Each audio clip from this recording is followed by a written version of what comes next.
பேசவே கொண்டி போடவா.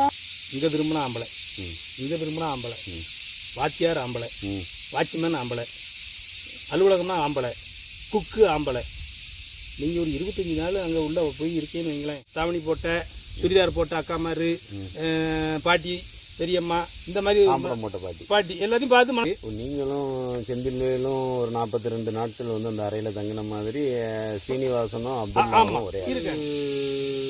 விஷயத்த சொல்லிடுறேன். எப்படின்னா அந்த விடுதியிலுக்கு போன பிறகு ஒரு மனுஷனை விசிலும் மணிச்சத்தமும் அந்த மனுஷன் வந்து அவன்கிட்ட அந்த அதுக்கிட்ட ஒப்படைச்சிடணும். அது ரெண்டும் அவனை வந்து இயக்கிக்கிட்டே இருக்கும். உதாரணத்துக்கு காலையில் 5 மணிக்கு 4:55க்குலாம் அந்த வாட்ச்மேன் உயின்னு விசில அடிச்சுட்டு அந்த ஹாலுக்கு வந்துடுவார். சரி, காலைல மேலே இருக்கும் கீழே இருக்கும் எல்லா பக்கமும் இருக்கும். அவ்வளோ பேரும் சேர்ந்து மொத்தமாக அவரை ஏசணும் மனசுக்குள்ள. தூக்கத்தில் இருந்து எந்திரிச்சு ஏன்னா அந்த சத்தம் வந்து கேட்கறதுக்கு அவ்வளோ சங்கடமாக இருக்கும். நேராக அந்த பக்கெட்டு கீழே எடுத்து குளிக்க போகணும். அப்போ கேட்குற விசில் சத்தம், மணிச்சத்தம் கால் அடுத்து அந்த இரவில் தூங்குற 10 மணி வரைக்கும் இருக்கும். அது வந்து எப்படி எனக்கு தோணும்னா, இந்த சில பெரிய இந்த உயரமான ராட்டினங்கள் ஆடும்போது அந்த ராட்டினங்கள்கிட்ட நம்ம ஒப்பு கொடுத்துட வேண்டியதான். அதுக்கு எதிராக நம்ம இருந்தோம்னா அந்த ராட்டாடின ஃபீலிங்கே இருக்காது. அதே மாதிரி இந்த ஹியூமன் லைஃப்பில் நம்ம ஏதாவது ஒரு காற்றின் போக்கில் நதியின் போக்கில் மாதிரி ராட்டின் போக்கில் போயிடணும். ஆமாம், அந்த இதில் அந்த போக்கில் போகணும். இன்னொன்று அந்த விடுதியில் ஒரு மைனஸ்ன்னு சொல்கிறேனே, இங்கே திரும்பினா ஆம்பளை, இங்கே திரும்பினா ஆம்பளை, வாத்தியார் ஆம்பளை, வாட்ச்மேன் ஆம்பளை, அலுவலகம்னா ஆம்பளை, குக்கு ஆம்பளை.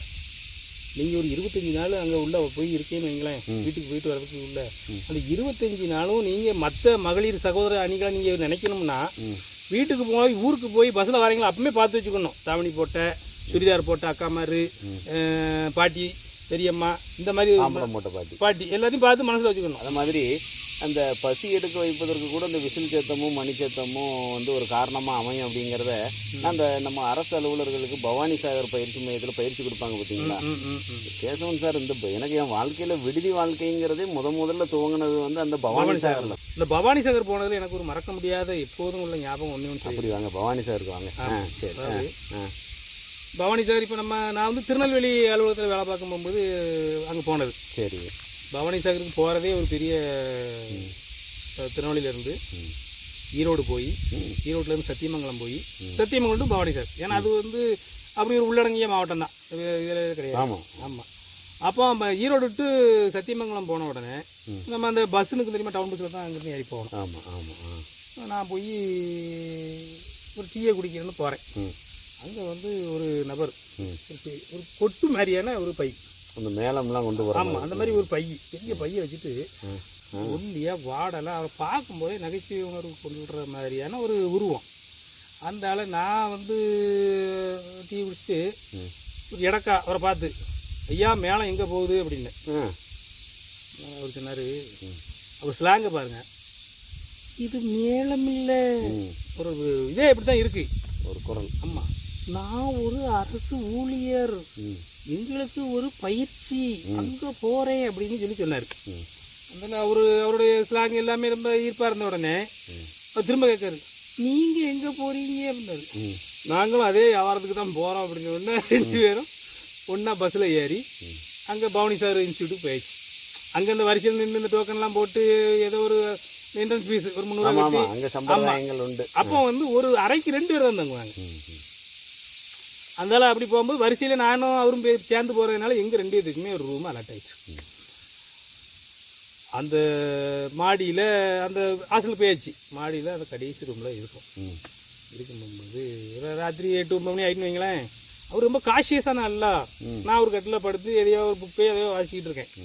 அவர் அந்த கதவு பக்கத்தில் நின்று பேசவே கொண்டி போடவா அப்படின்னு இழுத்து அவர் சிலாங்கில் கேட்டார். எனக்கு காது கேட்கல, என்னையா அப்படின்னேன். கொண்டி போடவா அப்படின்னாரு. நான் அந்தளவு என்ன சொன்னேன், தூங்க போகிறது நீரும் நானும், அந்த கொண்டியை போட்டா தான் என்ன போடனா தான் என்ன, இதுக்கு ஒரு பேச்சாய்யா அப்படின்னேன்.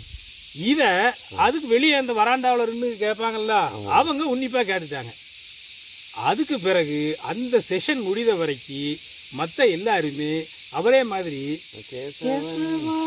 கொண்டி போடவா அப்படிங்கிற இதே சொல்லிட்டு கலந்தோம். ஒரு 42 நாள்லையும் இதே மாதிரி அந்த பவானி சாகரில் ஒரு பெரிய அதிசயம் என்னென்னா அடுத்த அறையை பார்க்கேன். ஸ்ரீனிவாசன், அப்துல்லா, அவங்க வந்து இப்போ இந்த இந்தியாவில் எவ்வளோ பிரச்சனைகள் இருக்குது. நீங்களும் செந்திலும் ஒரு 42 நாட்கள் வந்து அந்த அறையில் தங்கின மாதிரி ஸ்ரீனிவாசனும் அப்துல்லாவும் ஒரே இருக்காங்க. அவர் பூஜை பண்ணுறாரு. நான் கேசவன் சார், இப்போ நானும் அந்த பயிற்சியில் கலந்துக்கிட்ட போது சந்தித்த சில விஷயங்கள்லாம் பார்த்தீங்கன்னா ஒரு வியப்பாக தான் இருக்கும். ஏன்னா அந்த பவானி சாகரில் ஒரு தனித்துவம் மிக்க ஒரு ப்ரேயர் காலையில் உண்டு, அந்த இறை வழிபாடு. அதில் வந்து பார்த்திங்கன்னா அந்த மும்மதங்களுக்கான வழிபாட்டு பாடல்கள் இடம்பெறும், பிரார்த்தனைகள் இதெல்லாம் இடம்பெறும். அப்போ எங்கள் வகுப்பில் வந்து பார்த்திங்கன்னா ஒரு இஸ்லாமிய சமூகத்தில் 2 பேர் இருந்தாங்கன்னாலும் அந்த 2 நண்பர்களும் பாட்டு பாட தயாராக இல்லை. இவங்க அதுக்கு மதிப்பெண்கள்லாம் போடுறாங்கல்ல. அப்போ என்னென்னா ஒரு 3 முறை எங்களோட டர்ன் அந்த முறை வந்தது.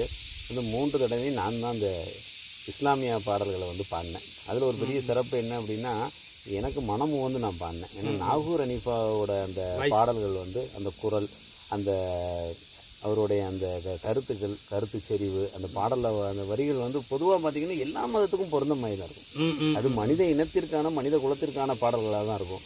அதை பாடி அங்கே ஒரு சந்தோஷப்பட்டது. இது எனக்கு நினைவில் இப்போ வரக்கூடியது நீங்கள் பேசும்போது.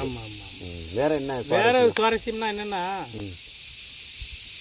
சொல்லுவேன், அப்புறம் கட் பண்ணிடுங்க. ரொம்ப சொல்லுவேன். ஆமாம், வேற ஒரு சுவாரஸ்யம் வந்து என்னென்னா அந்த 10 மணிக்கு 9 மணிக்கு ஆரம்பிக்கும் அந்த பயிற்சி. அப்படியே நம்ம அந்த பயிற்சி இருக்கும்போது இடையில ஒரு இந்த 11:30 போல் இயற்கை விபத்துகளுக்காக நம்ம வந்து வெளியே போயிட்டு வரலாம்.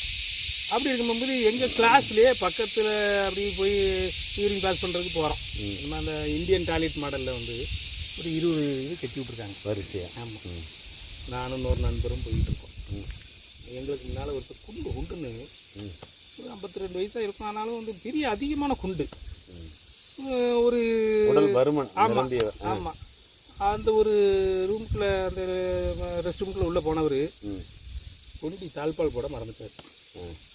சாத்தி விட்டு இருந்திருக்காரு. நான் அப்புறம் கவனிச்சிட்டேன். என் பக்கத்தில் உள்ளவர் வந்து கவனிக்கலை. இது திறந்தா இருக்கு போலன்னு சொல்லி திறந்துட்டார், தள்ளிட்டார்.